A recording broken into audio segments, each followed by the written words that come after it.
Welcome to the Culture and Leadership Connections podcast. If your job involves working with or influencing people's behavior, this podcast offers invaluable insights into what makes people tick. Through personal interviews that are thoughtful and surprising, we explore the full range of the roots to people smarts that can help you make or break your own career. My name is Marie Gervais, and with a PhD in culture and learning in the workplace and my own cultural journey, I bring the mysteries of human beings at work around the world to you. Through conversations with very diverse people, examining the groups they were born into and the ones they chose to belong to, my podcast takes a deep dive into why people do what they do and how they belong. Hone your skills to manage others and to be a better human being at work with the Culture and Leadership Connections podcast. And now for today's episode.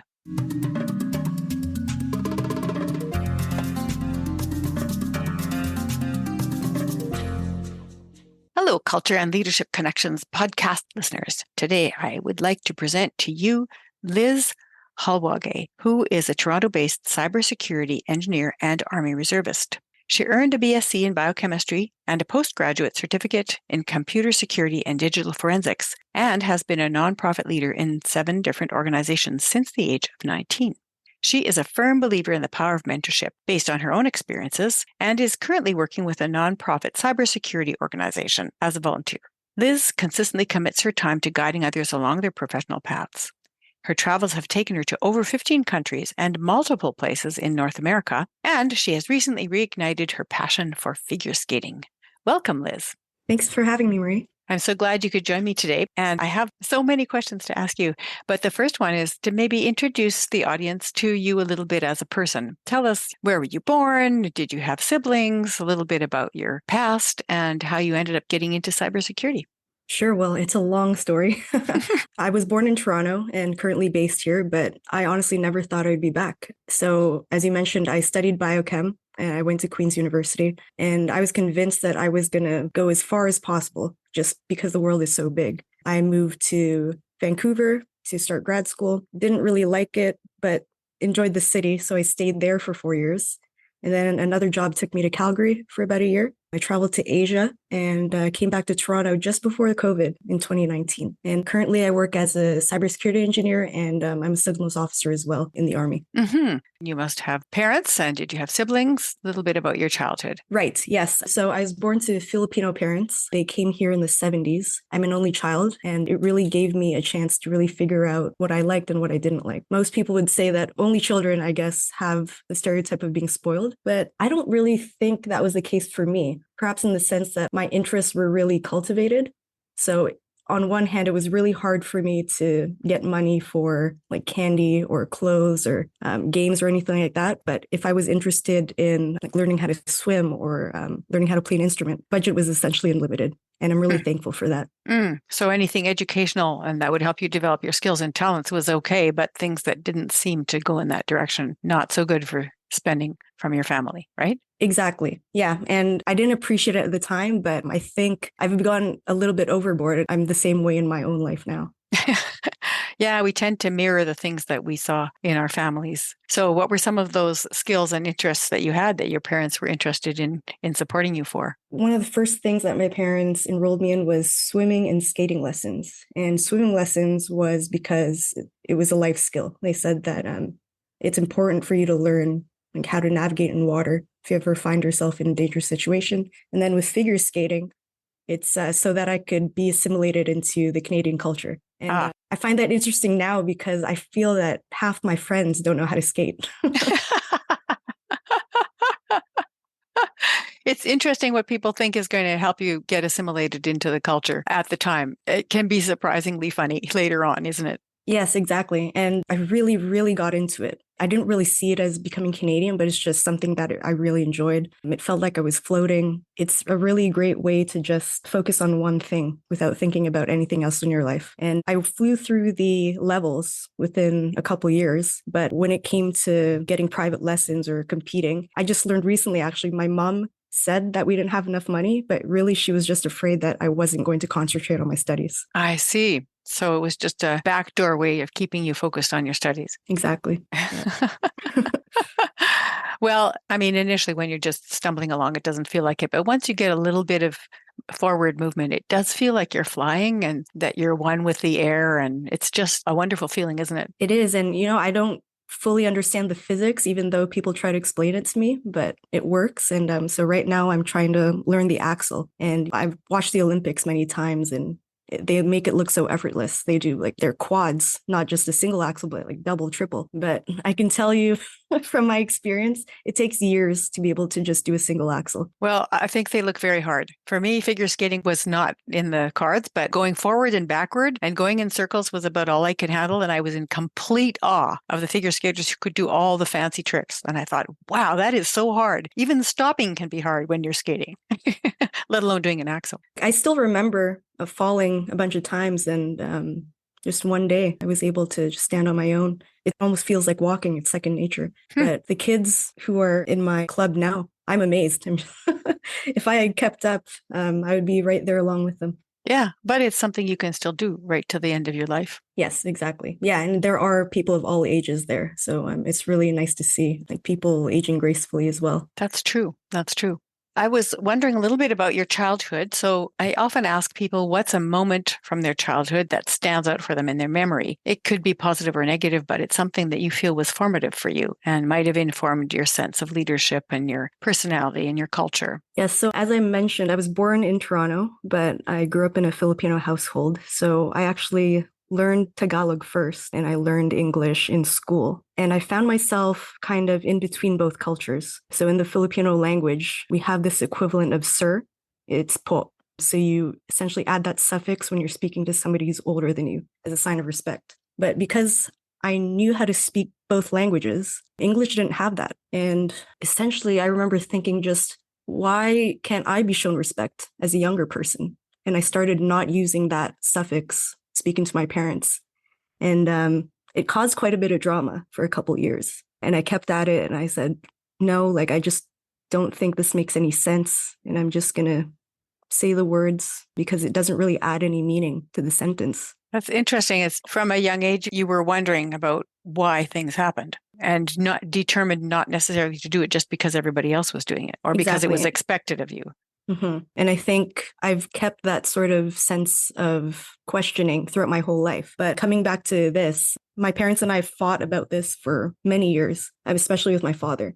He's a bit older. And one day he just kind of dropped the subject, and we never really fought about it again, like after the age of 10. And looking back, I feel like if this were to happen to me now, like I'm not used to speaking to them that way anymore, but I kind of see like respecting the culture and respecting the language. I would be open to adopting that again. Yeah, with hindsight, right? You look at it and you go, maybe they didn't feel respected as a result of that. But in the moment, you're thinking, this doesn't make sense. It's an equality situation here that I want to set the scales right. It's two different sides of the same coin, right? Really, when you think about it. Right. And in the Army, so I just joined last year, whoever is an officer, you either call them sir or ma'am. So I'm a little taken aback that people call me ma'am.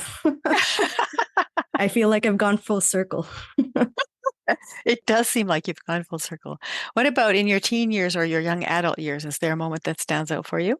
Yes. So as a teen going into high school, at least here in Ontario, you have a default school just based on where you live. And I was looking at if I could go anywhere else because I didn't like my neighborhood and I just wanted to see what my options were. I stumbled upon an arts-focused school, and you have to hold an audition, learn how to play an instrument and all that. And there was also a math and science-focused school that you had to write an entrance exam for. I was already pretty good at math, and I enjoyed it. I even did like after school programs just to explore my interest in math further. But when I visited the art school, I was just really intrigued by that everybody had a talent and they were wearing really nice white and red uniforms. And so I asked my parents if I could learn how to play an instrument. And it was funny because once it was time to actually audition for these schools, my parents really wanted me to go to the math and science school. And I did the entrance exam, but I failed it on purpose because when I visited the school, it just didn't feel right. It didn't feel as welcoming as the other school. So I purposely failed it.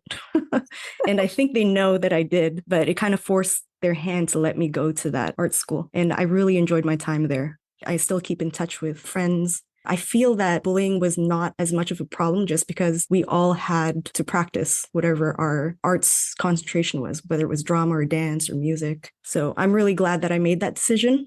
I don't really think that I really knew what I was doing, but I just was kind of following my gut. Yeah, you were paying attention to your own intuition, to the beat of your own drummer, and then determined to make sure you could follow it, even though you're good at everything.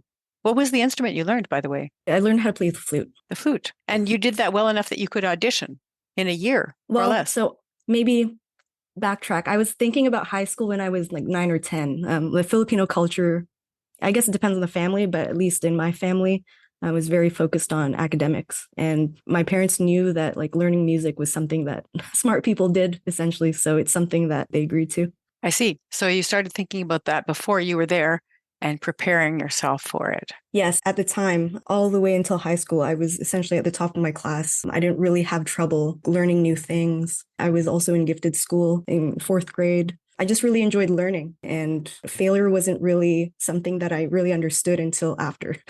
So university really introduced me to the real world. Ah, that's when you realized that you might not ace everything that you tried. Right. Yeah. And I did a lot of that. So tell me a little bit about, I mean, you've talked about Filipino culture and you were born in Toronto, so you picked stuff up from there, plus you went to an art school. Those are already three different cultural influences. So when you think about those, what you were born into, what would you say has influenced you still? I mean, at the time it influenced you and you didn't know about it, but now we're thinking back on it. What's influenced you from those cultures or any others that come to mind that you were born into, that you didn't really have a choice in the moment?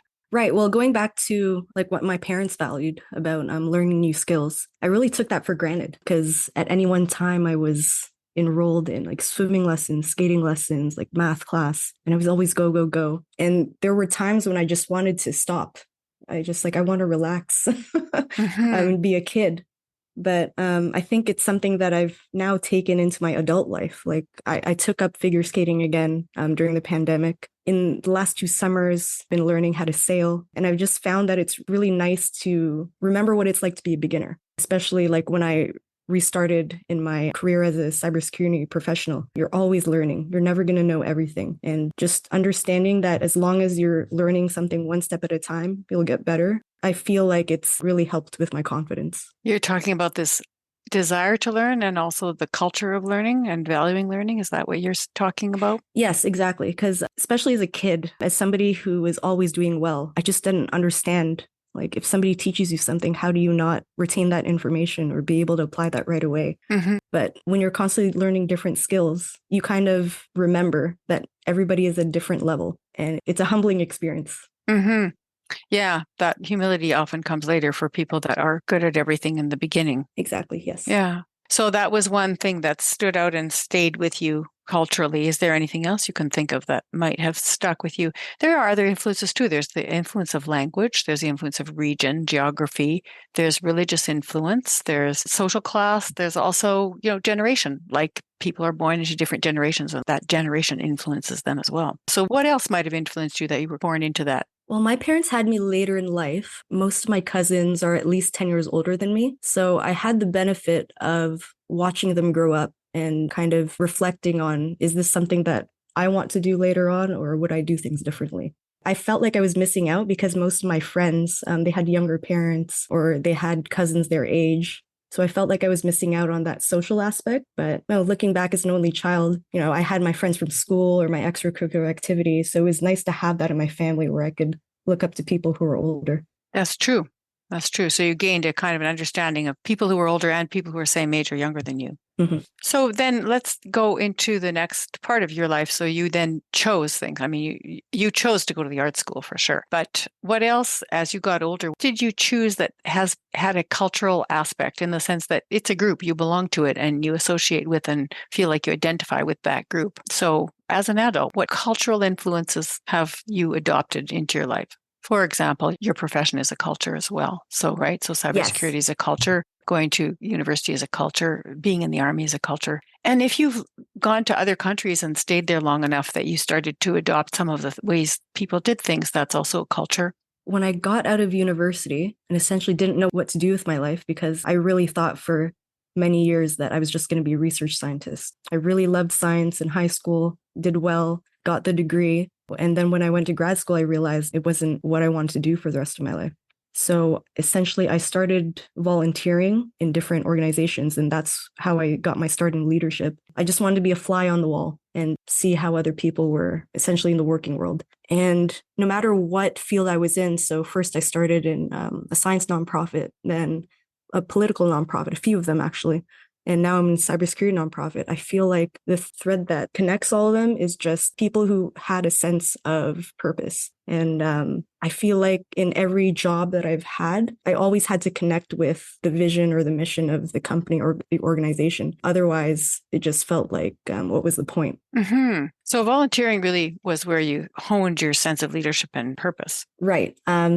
Because it felt like it was kind of a two-way street where you're learning from people in the industry, but then you're also helping them out by running an event or helping them find their way in the venue. Where am I going with this? Yeah, no, I can see that. If you're helping people within the context of the organization to move forward in a particular field or area of interest or profession. Right.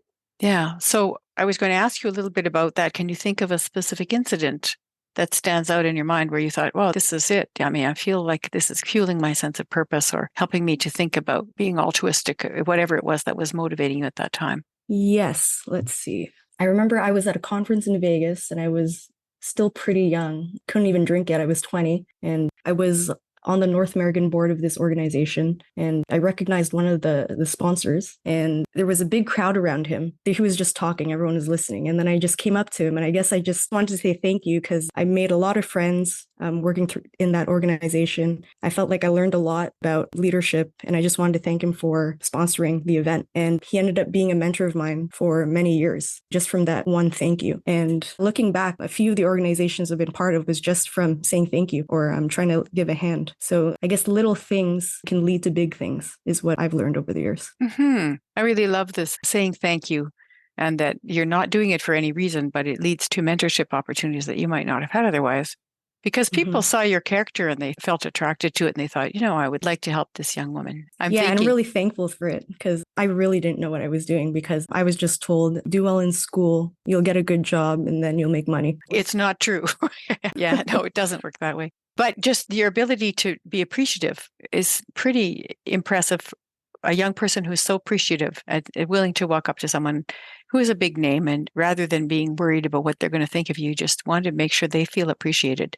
That would have had a big impact. If you would have come up to me and done that, I would have for sure wanted to be a part of your life. I think that's a really lovely quality that you just described. And I do have to thank my parents for that. I'm sure other people have had this experience where it's like, what do you say when somebody does something for you? And you begrudgingly say thank you, but it's a really good habit to have. Definitely. It's the antidote to entitlement as well. Yes. You can't feel entitled when you're grateful. Not at all. So we've been teasing out some of the aspects of your temperament and personality as you speak. And it seems to me that your thirst for learning is one of the things that you were probably just born with, and your easy ability to learn things, not only the thirst for it, but the easy ability to learn things. And you have a certain drive that I would say is not usual for everybody. In age 10, already thinking what you wanted to do to get into the school that you wanted to get into and what skills you would need to develop. So that would tell me something a little bit about your temperament. And the personality is what you build on as you gain experience and then overcome obstacles or don't and have difficulty with a particular thing and say, if I had a chance to do that again, I'd do it differently. All of that's what you build onto your personality. So what would you say you were born with and what have you added on personality-wise? Well, I'd like to describe myself as a pessimistic optimist. I think I always look at things glass half empty. So I think it's mostly because I grew up without a car. Like my family grew up without a car. And so the bus is frequently late. So you always have to plan ahead. What's the weather going to be like? You have to account for whether it's going to be late or early. Who are you going to run into in the bus? All those things. But I think also on the flip side, it's made me optimistic as well, because I know that things are never going to be perfect, but things always work out in the end. That's nice. I like it. That's a kind of a nice way of encapsulating both what you were born with and what you've grown into. Right. So Let me ask you about a sense of cultural dissonance. Have you gone to a place or been in a situation where when you got there, you thought, wow, I thought things worked a certain way. And then all of a sudden I see that people do things completely differently. And you realize that there was cultural difference. Can you think of a time when you experienced that? Only because I just came from my trip in the Netherlands and Belgium. One thing that was a little bit shocking to me was that when you go to a restaurant, they don't automatically give you a glass of water while you wait and look at the menu. You always have to ask for it instead. And I just take it for granted here in Canada. And I think mostly in the US. Like, I'm kind of questioning myself now, but I'm pretty sure. Mm-hmm. You know, small little daily things are often the things that stand out most when you're traveling. My oldest son was in the Netherlands for a music opportunity when he was working as a composer. And when he was there, there was no way to find any kind of lodging that had a separate kitchen. There are no kitchen appliances at all. People would buy a hot plate and maybe a small fridge, but there was never included in the apartment. And that was a big shock for him. You go into the apartment and it's an empty room. And frequently, you didn't have your own washroom either in the apartments. You would have to use a shared washroom. And that's something he would have expected in a sort of residence at university, but not in regular apartments. So that stood out for him really significantly, although there were many other cultural surprising moments for him. That particular thing seemed such a shock. And when you said people don't give you a glass of water when you walk into the restaurant, it's funny how those little things stand out, isn't it? Mm-hmm. And as well, like I stayed in a few different Airbnbs and hotels. The door locks automatically when you close the door. Whereas here in Canada and as well as in the US, you have to explicitly lock it with a key. Mm-hmm. I was at a conference with 20 other different nationalities, and I was telling them this because they're almost European. They're like, oh, that's normal. I didn't even think about that, how it could possibly be different in other places. Yeah. Yeah. Almost everything is different in every place that you go to. It takes a while to get used to them if you're going to be living there for a while. I find it fun. Mm-hmm. It is. It's interesting learning, isn't it? Yeah, just because different things that you take for granted, you just think it's the same everywhere else. Mm-hmm. To be surprised by your own assumptions. That's the fun part. So what does it take for people to bring out the best in you in a work situation? I'm most comfortable with people who are also themselves, and I'm not really a fan of hierarchy. I like when people tell me how their day is going. It just helps me understand, like, for example, if something is late or you're having a bad day or you're taking care of somebody, it's just nice to have that up front rather than having me trying to guess if it means something more when it really doesn't. So I really value transparency whenever I'm working with people. Transparency and also people being willing to respond to you and share things with you. It sounds like from what you said. So this is your special soapbox moment. Is there something you would like to promote or that you would like the listeners to be reminded of? I don't really have a business or any particular project that I'm working on currently, but I guess if anybody has any questions about cybersecurity, reach out to me on LinkedIn. That's my main social media. Oh gosh, I messed that up. No, that's lovely. Actually, it just reminded me that I didn't ask you, how did you get into cybersecurity? And that was the first thing on my mind when we first started the interview. So how did you get interested in cybersecurity and how did you end up in that profession? So going back to my university days, I was really interested in how DNA works, DNA sequencing. And I forgot what paper I read, but basically made a parallel between the nucleotides and binary. So from your DNA sequencing interest, how did that lead into cybersecurity? So I learned how to code basic websites as a kid. And just hearing about that parallel made me interested in learning more about computers again. So I entered in a few boot camps. So I learned the basics of like Python, JavaScript, C#, and that eventually got me interested in virtual reality. I just was really interested in what's currently pushing the boundaries in tech. And I landed a job as a marketing professional at a virtual reality company in Calgary. And I was amazed at all the data that I was collecting about people. And it would freak people out sometimes, like just how I found their personal email, let's say.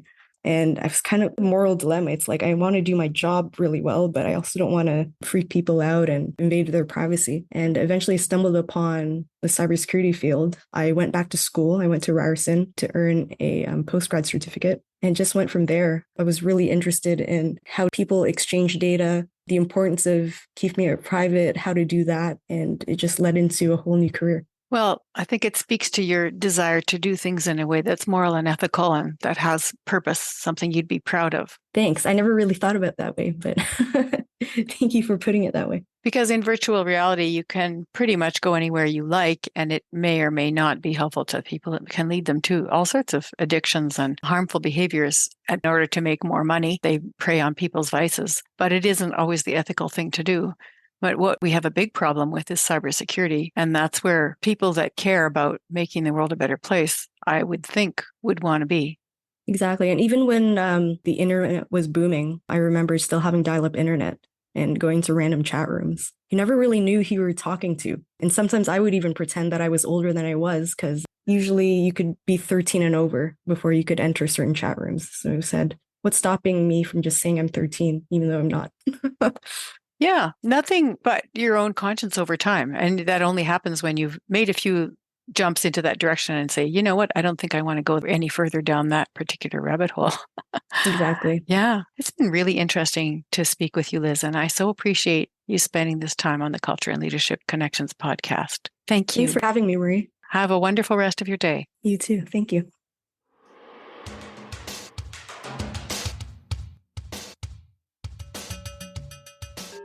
It was a pleasure to speak with Liz Jaluague about her interesting life and career choices, and to hear about how her Filipino cultural influences and personal drive to question and challenge came together later in life. I enjoyed her ability to succinctly respond to my questions without feeling the need to fill up the space, and her fresh outlook towards everything learnable, from math to flute, cybersecurity, travel, and figure skating. Nothing lacks interest to Liz, and she pursues her interests with passion. Here are some culture and leadership tips I picked up from Liz's interview, which may be helpful to you too.